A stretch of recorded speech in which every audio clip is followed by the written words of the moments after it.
ಎಣ್ಣೆಗಾಯಿ ಪಲ್ಯ, ಅಕ್ಕಿ ರೊಟ್ಟಿ. ಈಗ ನಾನು ಇದಕ್ಕೆ ನಿಮ್ಗೆ ಇಷ್ಟ ಆದರೆ ಲೈಕ್ ಮಾಡಿ, ಶೇರ್ ಮಾಡಿ, ಸಬ್ಸ್ಕ್ರೈಬ್ ಮಾಡಿ, ಕಮೆಂಟ್ ಮಾಡಿ ಹೆಂಗಿದೆ ಅಂತ ಹೇಳಿ. ನೋಡಿ ವೀಕ್ಷಕರೇ, ನಾನು ಒಂದು ಅರ್ಧ ಕೆ ಜಿ ಆಗೋಷ್ಟು ಗುಳ್ಳ ಬದನೆ ತೊಗೊಂಡಿದ್ದೀನಿ.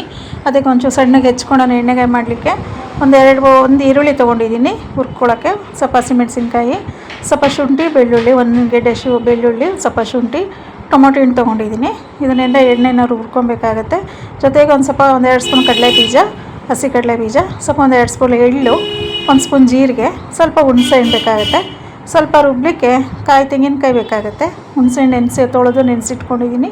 ಸ್ವಲ್ಪ ಕಾಯಿ ಬೇಕಾಗುತ್ತೆ, ಕಾಯಿ ತೊಗೊಂಡಿದ್ದೀನಿ ಒಂದು ಅರ್ಧದಲ್ಲಿ ಸ್ವಲ್ಪ. ಮತ್ತು ಇದು ಒಗ್ಗರಣೆಗೆ ಒಂದು ಈರುಳ್ಳಿ, ಒಂದು ಸ್ವಲ್ಪ ಕರ್ಬೇವಿನ ಸೊಪ್ಪು ತೆಗೆದು ಇಟ್ಕೊಂಡಿದ್ದೀನಿ.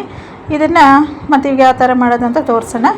ಈಗ ಕಡಲೆ ಬೀಜ ತೊಗೊಂಡಿದ್ದೀನಿ. ಒಂದು ಪಾನ್ ಇಟ್ಕೊಂಡು ಕಡಲೆ ಬೀಜ ಹಾಕ್ಕೊಂಡು ಡ್ರೈ ರೋಸ್ಟ್ ಮಾಡ್ಕೊಳ್ಳೋಣ. ಇದನ್ನು ನೋಡಿ, ಸ್ಟವ್ ಹಚ್ಬಿಟ್ಟು ಡ್ರೈ ರೋಸ್ಟ್ ಮಾಡೋಣ. ನೋಡಿ, ಕಡಲೆ ಬೀಜ ಹಾಕ್ತಾಯಿದ್ದೀನಿ. ಈಗ ಡ್ರೈ ರೋಸ್ಟ್ ಆಗಲಿ. ಇದು ನೋಡಿ ಈಗ ಆಗ್ತಾಯಿದೆ. ಇದು ಡ್ರೈ ರೋಸ್ಟ್ ಮಾಡಿ ಇದೊಂದು ಹದವಾಗಿ ಒಂದು ಘಮ ಬರೋವರೆಗೂ ಇದೊಂದು ಸ್ವಲ್ಪ ಹುರ್ಕೊಬೇಕಾಗತ್ತೆ. ಒಂದು ಸ್ವಲ್ಪ ಸಿಡಿಯುತ್ತೆ, ಒಂಚೂರು ಬಾಯಿ ಬಿಟ್ಕೊಳ್ಳುತ್ತೆ ಕಡಲೆ ಬೀಜ ಆದಾಗ. ನೋಡಿ, ಇಷ್ಟ ಆದರೆ ಸಾಕಾಗುತ್ತೆ. ಈಗ ಎತ್ತಿಟ್ಕೊಳ್ಳೋಣ ಒಂದು ಪ್ಲೇಟ್ಗೆ. ಇದಕ್ಕೇ ನಾವು ಎಳ್ಳು ಹಾಕ್ಕೊಳ್ಳೋಣ.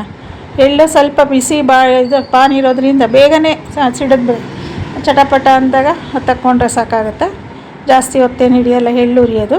ನೋಡಿ, ಇದನ್ನು ನಾವು ಅದಕ್ಕೆ ಸೇರಿಸ್ಕೊಳ್ಳೋಣ. ಎಳ್ಳನ್ನು ಒಂದು ಬೇರೆ ತೆಗೆದಿಟ್ಕೊಳ್ಳೋಣಂತೆ ಒಂದು ಪ್ಲೇಟ್ಗೆ. ನೋಡಿ, ಇದನ್ನು ನಾನು ಅದನ್ನೇ ಜೊತೆಗೆ ಕಡಲೆ ಬೀಜ ಜೊತೆ ಸೇರಿಸ್ತಾಯಿದ್ದೀನಿ. ಈಗ ಸ್ವಲ್ಪ ಎಣ್ಣೆ ಹಸಿಮೆಣ್ಸಿನ್ಕಾಯಿ ಹಾಕ್ಕೊಳ್ಳೋಣ. ಹಸಿಮೆಣ್ಸಿನ್ಕಾಯಿ ಸ್ವಲ್ಪ ಹಸಿ ಇರೋದ್ರಿಂದ ಎಣ್ಣೆಯಲ್ಲಿ ಸಿಡಿಯುತ್ತೆ. ಹಂಗಾಗಿ ಒಂಚೂರು ಎಣ್ಣೆ ನೀರು ಡ್ರೈ ಆಗೋವರೆಗೂ ಒಂಚೂರು ಬಿಸಿ ಮಾಡಿ ಆಮೇಲೆ ಸ್ವಲ್ಪ ಎಣ್ಣೆ ಹಾಕ್ಕೊಳ್ಳೋಣ. ಒಂದು ಸ್ಪೂನಷ್ಟು ನೋಡಿ ಹಾಕ್ಕೊತಿದ್ದೀನಿ. ಈಗ ಅದನ್ನು ಒಂಚೂರು ಬಾಡಿಸ್ಕೊಳ್ಳೋಣ ಎಣ್ಣೆಯಲ್ಲಿ. ಹಸಿಮೆಣ್ಸಿನ್ಕಾಯಿನ ಬಾಡಿಸಾದ್ಮೇಲೆ ಅದಕ್ಕೆ ಒಂಚೂರು ಈರುಳ್ಳಿ ಹಾಕ್ಕೊತೀನಿ ನಾನು. ನೋಡಿ, ಈಗ ಹಸಿಮೆಣ್ಸಿನ್ಕಾಯಿ ಆಗಿದೆ. ಈಗ ಈರುಳ್ಳಿ ಸೇರಿಸ್ಕೊಳ್ಳೋಣ. ಹೆಚ್ಚಿಟ್ಕೊಂಡಿರುವಂಥ ಈರುಳ್ಳಿನ ನೋಡಿ ಸೇರಿಸ್ತಾಯಿದ್ದೀನಿ. ಈರುಳ್ಳಿನ ಒಂದು ಹೆಚ್ಚಿಟ್ಕೊಂಡಿದ್ದೀನಿ. ಈ ಸಮಯದಲ್ಲಿ ಸೇರಿಸ್ಕೊಳ್ಳೋಣ. ಸ್ವಲ್ಪ ಶುಂಠಿ, ಬೆಳ್ಳುಳ್ಳಿ ಈ ಟೈಮಲ್ಲಿ ಸೇರಿಸ್ಕೊಂಡು ಅದೊಂಚೂರು ಹಂಗೆ ಫ್ರೈ ಮಾಡ್ಕೊಳ್ಳೋಣ ಎಣ್ಣೆಯಲ್ಲಿ. ನೋಡಿ ವೀಕ್ಷಕರೇ, ಈಗ ಅದು ಸ್ವಲ್ಪ ಗ್ಲಾಸ್ ಥರ ಬಂದ್ರಾಯಿತು. ಮೆತ್ತಗಾಗೋದೇನು ಕೆಂಬಣ್ಣ ಬರೋ ಥರ ಏನು ಬೇಡ. ಅದನ್ನು ಇನ್ನು ಸ್ವಲ್ಪ ಎಣ್ಣೆ ಸಾಲಿಲ್ಲ ನನಗೆ ಒಂಚೂರು ಎಣ್ಣೆ ಹಾಕ್ಕೊತಾ ಇದ್ದೀನಿ. ಇವಾಗ ಟೊಮೊಟೊ ಹಣ್ಣು ಸೇರಿಸ್ಬೇಕಾಗತ್ತೆ. ಇದೊಂದು ಸ್ವಲ್ಪ ಆಗಲಿ. ನೋಡಿ, ಆಗಿದೆ ಇದು. ಈಗ ಟೊಮೊಟೊ ಹಣ್ಣು ಸೇರಿಸ್ಕೊಳ್ಳೋಣ. ನೋಡಿ, ಜಾಸ್ತಿ ಸ್ವಲ್ಪ ಬೆಂದರೆ ಸಾಕಾಗುತ್ತೆ. ಜಾಸ್ತಿ ಏನು ತೀರಾ ರೋಸ್ಟ್ ಆಗಬೇಕು ಅಂತ ಏನಿಲ್ಲ. ಈ ಟೊಮೊಟೊ ಹಣ್ಣು ಸೇರಿಸ್ಕೊತಾ ಇದ್ದೀನಿ.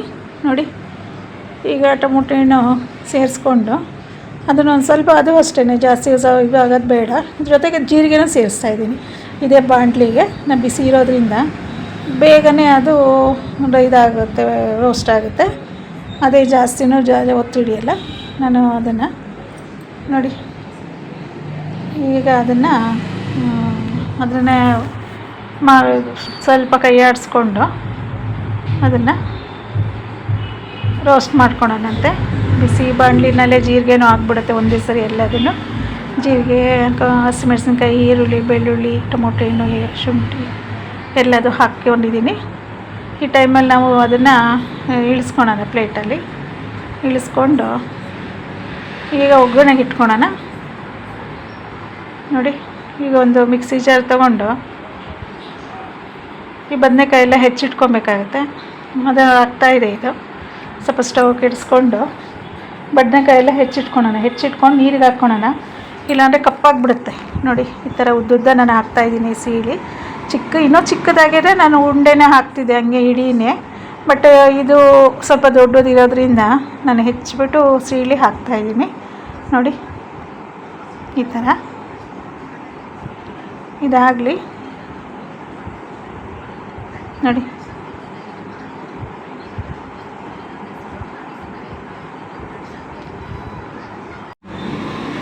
ಈ ಥರ ಎಲ್ಲ ಹೆಚ್ಚಿಟ್ಕೊಳೋಣಂತೆ. ಹೆಚ್ಕೊಂಡಾದ್ಮೇಲೆ ಇದು ಆಗ್ತಿದೆ. ಇದಾದಮೇಲೆ ಇದು ಒಂಚೂರು ಸ್ಟವ್ ಕೆಡ್ಸ್ಕೊಳೋಣ. ಇದನ್ನು ನೋಡಿ, ಸ್ಟವ್ ಆರಿಸ್ಬಿಟ್ಟು ಇದು ಸ್ವಲ್ಪ ತಣ್ಣಗಾಗಕ್ಕೆ ಬಿಡೋಣ ಅಂತ ಈ ಕಡೆ ಇಟ್ಬಿಟ್ಟು ಸಣ್ಣಗಾಗಲಿಕ್ಕೆ. ಈಗ ಇದಕ್ಕೆ ನಾನೊಂದು ಬಾಣಲಿದು ಪಾತ್ರೆ ಇಟ್ಕೊತಾ ಇದ್ದೀನಿ. ಇದಕ್ಕೆ ಸ್ವಲ್ಪ ಎಣ್ಣೆ ಜಾಸ್ತಿನೇ ಬೇಕಾಗುತ್ತೆ. ಎಣ್ಣೆಗಾಯಿಗೆ ಅಂದ್ರದ್ರಿಂದ ಸ್ವಲ್ಪ ಜಾಸ್ತಿನೇ ಬೇಕಾಗುತ್ತೆ. ಒಂದು 3 ಟೇಬಲ್ ಸ್ಪೂನ್ ಎಣ್ಣೆ ಹಾಕ್ತಾಯಿದ್ದೀನಿ ನಾನು, ಅಡುಗೆ ಎಣ್ಣೆ. ನೋಡಿ, ಅಡುಗೆ ಎಣ್ಣೆ ಹಾಕಿದ್ಮೇಲೆ ಈ ಕಡೆ ಇದೊಂಚೂರು ತಣ್ಣಗಾಗಲಿ, ಸ್ವಲ್ಪ ಆರಲಿ. ಇವಾಗ ಇದಕ್ಕೆ ಒಂಚೂರು ಸಾಸಿವೆ ಸೇರಿಸ್ಕೊಳ್ಳೋಣ. ಸಾಸಿವೆ ಕರ್ಬೇವಿನ ಸೊಪ್ಪು, ನಾವೇನು ಹೆಚ್ಚಿಟ್ಕೊಂಡಿರೋಂಥ ಈರುಳ್ಳಿನ ಇದಕ್ಕೆ ಸೇರಿಸ್ಕೊಳ್ಳೋಣ ಅಂತ. ನೋಡಿ, ಇದಕ್ಕೆ ನಾನು ಫಸ್ಟ್ ಇದು ಡ್ರೈ ರೋಸ್ಟ್ ಮಾಡ್ಕೊಳ್ಳೋಣ.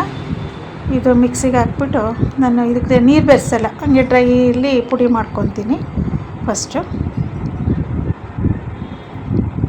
ನೋಡಿ, ಇಲ್ಲಿ ಎಣ್ಣೆ ಈ ಕಡೆ ಕಾಯ್ತಾ ಇದೆ. ಇದೊಂಚೂರು ಜಾರ್ಗೆ ಹಾಕ್ಬಿಟ್ಟು ಅದೊಂಚೂರು ನಾವು ಪುಡಿ ಮಾಡ್ಕೊಂಡು, ನೋಡಿ ಈ ಥರ ಆಗಿದೆ. ಸಾಕು, ಈ ಥರ ಆದರೆ ತರಿ ಇರಬೇಕು, ತೀರಾ ನಯಸ್ಸಾಗೋದೇನು ಬೇಡ.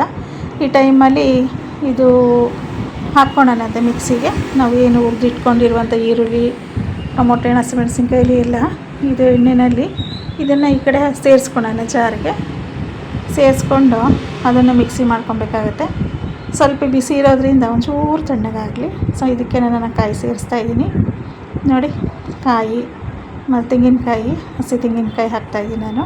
ಒಣ ಕೊಬ್ಬರಿನೂ ಹಾಕ್ಬೋದು, ಬಟ್ ಇಲ್ಲಿ ನಾನು ಹಸಿಕಾಯಿ ಹಾಕ್ತಾಯಿದ್ದೀನಿ. ಇದಕ್ಕೆ ಸ್ವಲ್ಪ ಹುಣಸೆಹಣ್ಣು ಸೇರಿಸ್ಕೊಳ್ಳೋಣ. ನಾವು ಹುಣಸೆಹಣ್ಣು ಏನು ನೆನೆಸಿಟ್ಟಿರ್ತೀವಿ ಅದನ್ನು ಈ ಕಡೆ ಸೇರಿಸ್ಕೊಳ್ಳೋಣ.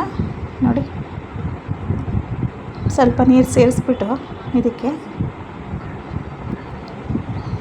ಇದನ್ನು ಮಿಕ್ಸಿ ಮಾಡ್ಕೊಳ್ಳೋಣ. ಇವಾಗ ಇಲ್ಲಿ ಆ ಪಾತ್ರೆ ಇಟ್ಟಿದ್ದೀನಲ್ವ, ಎಣ್ಣೆ ಕಾದಿದೆ. ಎಣ್ಣೆ ಕಾದಿರೋ ಟೈಮಲ್ಲಿ ಸಾಸಿವೆ ಹಾಕಿದ್ದೀನಿ. ಸಾಸಿವೆ ಹಾಕಾದ್ಮೇಲೆ ನಾನು ಈರುಳ್ಳಿ, ಕರ್ಬೇವಿನ ಸೊಪ್ಪು, ಹಸಿಮೆಣಸಿನ್ಕಾಯಿನ ಹಾಕಿಲ್ಲ, ಕರ್ಬೇವಿನ ಸೊಪ್ಪನ್ನ ಇದಕ್ಕೆ ಹಾಕ್ತಾಯಿದ್ದೀನಿ. ಇವಾಗ ನೋಡಿ, ಹಾಕ್ಕೊಂಡು ಒಂಚೂರು ಫ್ರೈ ಮಾಡ್ಕೊಳ್ಳೋಣ. ಇದು ಸ್ವಲ್ಪ ಕೆಂಪಗಾಗಲಿ. ಕೆಂಪಗಾಗೋದಂತ ಅಂದರೆ ಸ್ವಲ್ಪ ಬೇಕು ಈರುಳ್ಳಿ ಅಷ್ಟೇ, ತೀರಾ ರೋಸ್ಟ್ ಆಗೋದೇನು ಬೇಡ. ಇದು ಬೆಂದರೆ ನಮಗೆ ಗೊತ್ತಾಗ್ಬಿಡುತ್ತೆ ಒಂದು ಅಳತೆಯಲ್ಲಿ ಇದು ಬೆಂದಿದೆ ಅನ್ನೋದಕ್ಕೆ. ನೋಡಿ, ಈ ಟೈಮಲ್ಲಿ ಸ್ವಲ್ಪ ನಾನು ಅರಿಶಿನದ ಪುಡಿ ಹಾಕ್ಕೊತೀನಿ.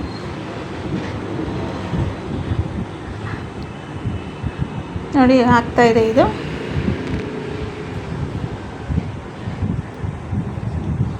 ನೋಡಿ, ಇದು ಹಾಕ್ತಾಯಿದೆ ಇದು. ಈ ಟೈಮಲ್ಲಿ ನೋಡಿ ಸ್ವಲ್ಪ ಇದಾಗಲಿ. ಇದು ಹುಣಸೆಹಣ್ಣು ನೆನೆಸಿರ್ತೀವಲ್ಲ ಅದನ್ನು ಈ ಮಿಕ್ಸಿಗೆ ಹಾಕ್ಕೊಳ್ಳೋಣ. ತಣ್ಣಗಾಗಕ್ಕೆ ಬಿಟ್ಟಿದ್ದೀನಿ ಇದು ಮಿಕ್ಸಿ, ಒಂಚೂರು ತಣ್ಣಗಾಗಲಿ. ಬಿಸಿ ಇರೋದ್ರಿಂದ ಸ್ವಲ್ಪ ತಣ್ಣಗಾಗಲಿ. ಇವಾಗ ನಾನು ಈ ಕಡೆ ಬದನೆಕಾಯಿನೇ ಹೆಚ್ಚಿಟ್ಟಿದ್ದಲ್ಲ ಅದು ತೊಳೆದು ಆ ಕಡೆ ಹಾಕ್ತಾಯಿದ್ದೀನಿ ನಾನು. ಬದನೆಕಾಯಿ ಹಾಕ್ಬಿಟ್ಟು ಸ್ವಲ್ಪ ಎಣ್ಣೆನಲ್ಲೇ ಬಾಡಿಸ್ಕೊಳ್ಳೋಣ ಒಂದು 5 ನಿಮಿಷ. ನೋಡಿ, ಬಾಡಿಸ್ಕೊಳ್ಳೋಣ ಎಣ್ಣೆಯಲ್ಲಿ. ಈಗ ಮಿಕ್ಸಿಗೆ ಹಾಕಿರ್ತೀವಲ್ವ ಅದನ್ನು ಮಸಾಲೆ ಇದಕ್ಕೆ ಸೇರಿಸ್ಕೊಳ್ಳೋಣ. ನೋಡಿ, ಸ್ವಲ್ಪ ಅರಿಶಿನದ ಪುಡಿ ಸೇರಿಸ್ತಾಯಿದ್ದೀನಿ ನಾನು ಇದಕ್ಕೆ. ಅರಿಶಿನದ ಪುಡಿ ಹಾಕೋದ್ರಿಂದ ಅದು ಆಂಟಿಬಯೋಟಿಕ್ಕಾಗಿ ವರ್ಕ್ ಮಾಡುತ್ತೆ. ಮತ್ತು ಇಲ್ಲಿ ಏನಾದ್ರು ಬದನೆಕಾಯಿನಲ್ಲಿ ಒಂದು ಹಸಿ ವಾಸನೆ ಎಲ್ಲ ಇರುತ್ತೆ, ಅದು ಹೋಗುತ್ತೆ ಬದನೆಕಾಯಿಗೆ. ನೋಡಿ, ಅದು ಮತ್ತು ಅದು ಕಲ್ಲರೂ ನಾವು ಖಾರದ ಪುಡಿ ಏನು ಬೆರೆಸ್ತಾ ಇಲ್ಲ. ಇದು ಹಸಿಮೆಣಸಿನ್ಕಾಯಿ ಇರೋದ್ರಿಂದ ಸ್ವಲ್ಪ ಅರಿಶಿನದ ಪುಡಿ ಹಾಕಿದ್ರೆ ಅದು ನೋಡೋಕ್ಕೂ ಚೆನ್ನಾಗಿ ಕಾಣಿಸುತ್ತೆ, ಮತ್ತು ರುಚಿನೂ ಚೆನ್ನಾಗಿರುತ್ತೆ, ಅದು ಅಟ್ರಾಕ್ಷನ್ ಆಗಿರುತ್ತೆ. ನೋಡಿ, ಈಗ ಇದು ಎಣ್ಣೆಯಲ್ಲಿ ಒಂಚೂರು ಒಂದು 5 ನಿಮಿಷ ಹಾಗೆ ಎಣ್ಣೆನಲ್ಲೇ ನಾವು ಫ್ರೈ ಮಾಡ್ಕೊಳ್ಳೋಣ ಬದನೆಕಾಯಿನ. ನೋಡಿ, ಈಗ ಆಗ್ತಾಯಿದೆ. ಈ ಟೈಮಲ್ಲಿ ರುಬ್ಬಿರುವಂಥ ಮಸಾಲೆನ ಇದಕ್ಕೆ ಸೇರಿಸ್ಕೊಳ್ಳೋಣ.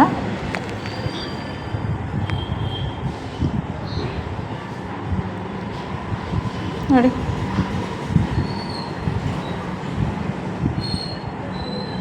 ಇದಾಗಿದೆ. ಈಗ ಒಂದು 5 ನಿಮಿಷ ಆಗಿದೆ. ಈಗ ಬದನೆಕಾಯಿನ ಎಣ್ಣೆ ಫ್ರೈ ಮಾಡಿಕೊಂಡು ಈಗ ಮಸಾಲೆ ಸೇರಿಸ್ಕೊಳ್ಳೋಣ, ರುಬ್ಬಿರುವಂಥ ಮಸಾಲೆ. ಈಗ ಮಸಾಲೆನ ಒಂದು 5 ನಿಮಿಷ ಅದನ್ನು ಫ್ರೈ ಮಾಡಿಕೊಂಡು ಒಂದು ಪ್ಲೇಟ್ ಮುಚ್ಕೊಳ್ಳೋಣ ಇದಕ್ಕೆ. ನೋಡಿ, ನಮಗೆಷ್ಟು ಸಾಕಷ್ಟು ನೀರು ಸೇರಿಸ್ಕೊಂಡು ತೀರಾ ತೆಳ್ಳಗಾಗೋದು ಬೇಡ. ತೆಳ್ಳಗಾಗ್ಬಿಟ್ರೆ ಸಾಂಬಾರು ಥರ ಆಗಿಬಿಡುತ್ತೆ. ಸ್ವಲ್ಪ ಗ್ರೇವಿ ಥರನೇ ಇರಲಿ ಇದು ಎಣ್ಣೆಗಾಗಿ. ನೋಡಿ ಸ್ವಲ್ಪ ಅದಕ್ಕೆ ಒಂದು ಸ್ವಲ್ಪ ನೀರು ಸೇರಿಸ್ಕೊಂಡು ಬದನೆಕಾಯಿ ಬೇಯೋಷ್ಟು ನೀರು ಸೇರಿಸ್ಕೊಂಡು ಅದೊಂಚೂರು ಕುದಿಯೋಕ್ಕೆ ಬಿಡೋಣ. ಈ ಸಮಯದಲ್ಲಿ ನಾವು ಉಪ್ಪು ಹಾಕ್ಕೊಳ್ಳೋಣಂತೆ. ರುಚಿಗೆ ಎಷ್ಟು ಬೇಕಷ್ಟು ನನಗೆ ಕಲ್ಲುಪ್ಪು ಸೇರಿಸ್ತಾ ಇದ್ದೀನಿ. ಇನ್ನು ಸ್ವಲ್ಪ ಸಾಂಬಾರು ಪುಡಿ, ಧನಿಯಾ ಪುಡಿ ಹಾಕ್ತಾಯಿದ್ದೀನಿ. ಸ್ವಲ್ಪ ಒಂದೇ ಒಂದು ಟೀ ಸ್ಪೂನ್, ಜಾಸ್ತಿ ಏನು ಬೇಡ. ಧನಿಯಾ ಸ್ಪೂನು 1 ಸ್ಪೂನ್ ಹಾಕ್ತಾಯಿದ್ದೀನಿ. ನೋಡಿ ಈ ಟೈಮಲ್ಲಿ ಕಲ್ಲುಪ್ಪು ಸೇರಿಸ್ತಾಯಿದ್ದೀನಿ ನಾನು ರುಚಿಗೆ. ಜೊತೆಗೆ ಸ್ವಲ್ಪ ಬೆಲ್ಲ ಸೇರಿಸ್ಬೇಕಾಗತ್ತೆ. ನಾನಿಲ್ಲಿ ಜೋನಿ ಬೆಲ್ಲ ಹಾಕಿದ್ದೆ, ಬಟ್ ಅದು ವೀಡಿಯೋದಲ್ಲಿ ಕ್ಲಿಪ್ ಆಗಲಿಲ್ಲ. ಜೋನಿ ಬೆಲ್ಲ ನಾನು ಸೇರಿಸ್ಕೊಂಡಿದ್ದೀನಿ. ನಿಮ್ಮಲ್ಲಿ ಜೋನಿ ಬೆಲ್ಲ ಇಲ್ಲ ಅಂದರೆ ನೀವು ಬೆಲ್ಲನೇ ಒಂದು ಅರ್ಧ ಉಂಡೆ ಬೆಲ್ಲ ಸೇರಿಸ್ಕೊಬೋದು. ಆವಾಗ ರುಚಿ ಅದು ಚೆನ್ನಾಗಾಗುತ್ತೆ ಇದಕ್ಕೆ. ಇವಾಗ ನಾವೇನು ಡ್ರೈ ರೋಸ್ಟ್ ಮಾಡಿದ್ವಲ್ಲ, ಎಳ್ಳು ಮತ್ತು ಕಡಲೆ ಬೀಜ, ಶೇಂಗಾ ಬೀಜ, ಇದನ್ನು ಪುಡಿನ ಇದಕ್ಕೆ ಸೇರಿಸ್ಕೊಳ್ಳೋಣ. ನೋಡಿ ಸೇರಿಸ್ಕೊಂಡು ಸ್ವಲ್ಪ ಉರಿನಲ್ಲಿ ಅದು ಬೇಯಕ್ಕೆ ಬಿಡೋಣ. ಬದನೆಕಾಯಿ ಬೇಯೋವರೆಗೂ ಅದು ಬಿಡೋಣ ಅಂತೆ. ನೋಡಿ ಈಗ ಇದು ಅಕ್ಕಿ ರೊಟ್ಟಿಗೆ, ಚಪಾತಿಗೆ ಮತ್ತು ಎಲ್ಲದಕ್ಕೂ ಚೆನ್ನಾಗಿ, ದೋಸೆಗೆ ಎಲ್ಲದಕ್ಕೂ ಚೆನ್ನಾಗಾಗುತ್ತೆ. ತೀರಾ ನಾವು ಬೇಕು ಅಂದರೆ ನಾವು ಅನ್ನಕ್ಕೂ ನಾವು ಕಲಿಸ್ಕೊಂಡು ಊಟ ಮಾಡ್ಕೊಬೋದು. ನೋಡಿ ಎಣ್ಣೆಗಾಯಿ ರೆಡಿಯಾಗಿದೆ. ನೋಡಿ ಈಗ ಸ್ವಲ್ಪ ಅದು ಒಂಚೂರು ಇನ್ನೊಂದು ಸ್ವಲ್ಪ ತೆಳ್ಳಗೆ ಆಗುತ್ತೆ ಅನಿಸುತ್ತೆ ನಿಮಗೆ, ಬಟ್ ಇನ್ನೊಂದು ಸ್ವಲ್ಪ ಗಟ್ಟಿಯಾಗಿದ್ರೆ ಚೆನ್ನಾಗಿರ್ತಿತ್ತು. ನೋಡಿ ಈಗ ಅಕ್ಕಿ ರೊಟ್ಟಿ ಜೊತೆ ಎಣ್ಣೆಗಾಯಿ ಪಲ್ಯ ರೆಡಿಯಾಗಿದೆ. ನೋಡಿ ವೀಕ್ಷಕರೇ, ಈಗ ನಿಮಗೆ ಇಷ್ಟ ಆಯಿತು ಅಂದರೆ ಲೈಕ್ ಮಾಡಿ, ಶೇರ್ ಮಾಡಿ, ಸಬ್ಸ್ಕ್ರೈಬ್ ಮಾಡಿ. ಧನ್ಯವಾದಗಳು ಸ್ನೇಹಿತರೆ.